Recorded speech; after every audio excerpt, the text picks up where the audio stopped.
Hi guys, so this week we are starting our unit on printmaking and we are going to be making monoprints at home, which is something that's really fun. It's super easy and hopefully you have all of the materials to do this.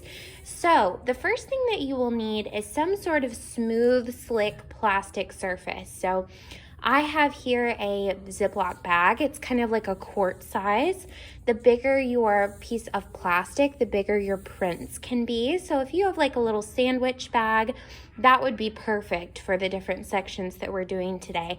I have chosen to tape down my plastic bag onto my surface because I don't like what I'm printing with moving around on me while I'm printing. So I've just taken some painter's tape and taped my plastic bag to the surface of my table. You could also use some clear plastic wrap if you have this lying around your kitchen. This works as well. And I would do the same method with this. I would lay down a piece and then tape it down to my table so it doesn't slide around on me. You could also use a plastic like sheet protector that goes in a binder. So anything that is smooth and plastic and perhaps clear would be the best option for you. Can be used for monoprinting. The second thing that you will need is some paint. So I have a few different colors of paint here. I have some bright colors and we're going to be layering up on this project, so you might want several different colors. If all you have is something like black or white, that is totally fine too, because it's very fun to print, let our print dry, and then go back in with some other materials like crayons or markers and add some color that way. So for today, I'm going to be showing you two different methods of monoprinting. One is a negative monotype, and this starts with a solid layer of paint that then we're going to take the end of our paintbrush and draw into to take our print. And then the second type is I'm going to be teaching you how to do a positive monotype, which is just painting a design on our piece of plastic and then taking our print from that. Now, monoprinting is a method of printing that only produces one single unique print. So once we paint something on the surface, we can take one, maybe two prints off of that, but the second one's going to be really light because we're taking away that material that we're putting down and we're transferring it to our piece of paper, okay? So the first method I'm going to teach you is a negative monotype. So what you want to do for this one is take a solid layer of whatever color you're wanting to use. And this typically works best with a little bit bolder, a little bit darker colors. It's a little harder to see our design if I was going to use something like a really light yellow for this technique. So what you want to do is you'll want to cover an area of your plastic bag with your color of paint. And the size of this area can depend on how large you want this design to be on your piece of paper, because remember, we're going to be layering up several different patterns, lines, shapes, some non-objective art, which means we're not really trying to capture anything. This isn't our time to make a portrait of our friend. We're trying to layer up several different elements and principles of art and let that be the focus of our artwork this week. So now what I want to do, now that I have a layer of paint, and it doesn't have to be a square like this, but keep in mind whatever shape you lay down your layer of paint in is going to transfer to the surface of your paper. So if you want it to be a little neater, trying to make sure that the edges are really straight or smooth before you take that print. So the next thing I'm going to do is I'm going to take the end of a paintbrush. This one happens to be kind of angled, so it's sharp. You could also use your finger, you could use a Q-tip, anything that's sort of thin and pointed that you can use to create a design of some kind. So I think for this one I'm going to do just a kind of a series of lines. And what I'm doing is I'm removing a layer of paint from what I put down by drawing into the surface of that paint. And then I'm going to print this on my paper. So right now I'm just doing some waves.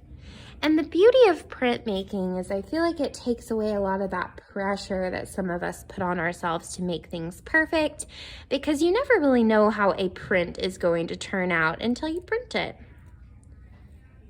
So if you're a perfectionist like Mrs. Turner, you might have a lot of fun getting a little wild with printmaking. Okay, so I drew some kind of swirly lines down through my paint. And now I'm going to take my piece of paper and I'm going to press it over the surface of my paint. Now you can do this one of two ways. You could do it on a dry piece of paper because we're using liquid paint. It's gonna all transfer.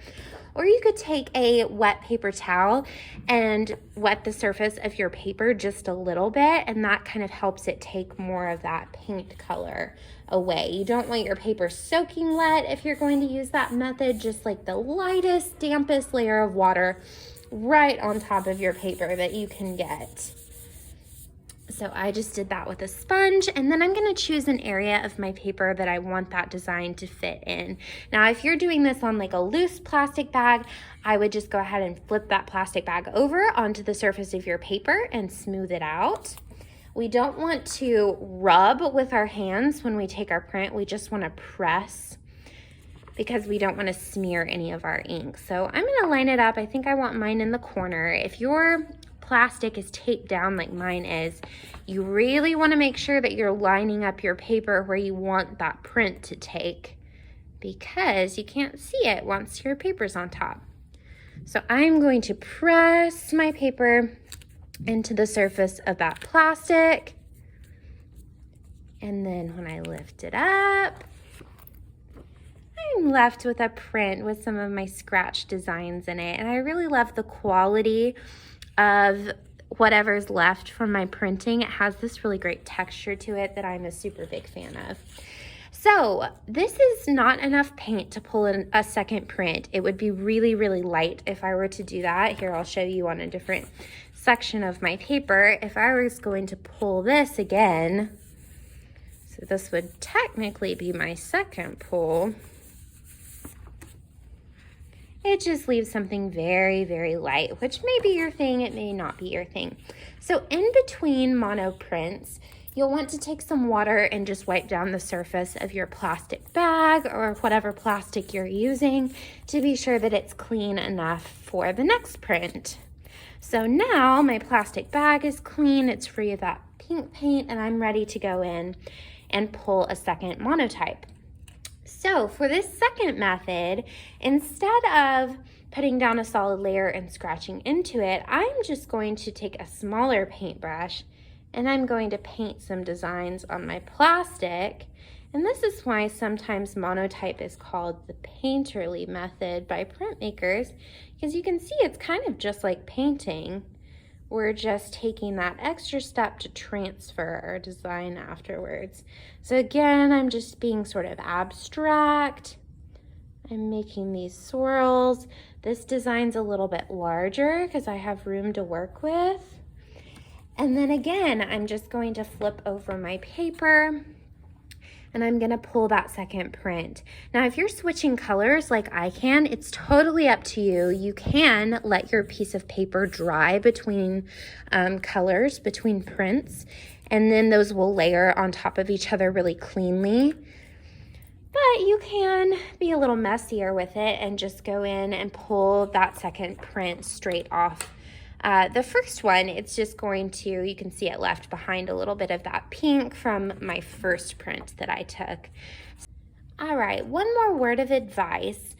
Keep in mind that since we are putting something down onto the surface and painting like this, like how we normally do, and then we are flipping over our paper to print off of it, anything that you monoprint, anything that you scratch into the surface or anything that you paint on the surface is going to be backwards when you print it. So for example, if I had written a word out in this pink ink before I printed it, that word would turn out backwards when I printed it. So if you are dead set on doing lettering, which is one of the hardest things to do in printmaking, especially with monotyping, you will need to write all of your words and letters backwards for them to print straight when you pull that print. So again, this is why we would encourage you to do something sort of non-objective for this first one, just focusing on lines and patterns and shapes, because if I draw a line down on the surface and then I print it and it's backwards, it doesn't really matter because it was non-objective to begin with.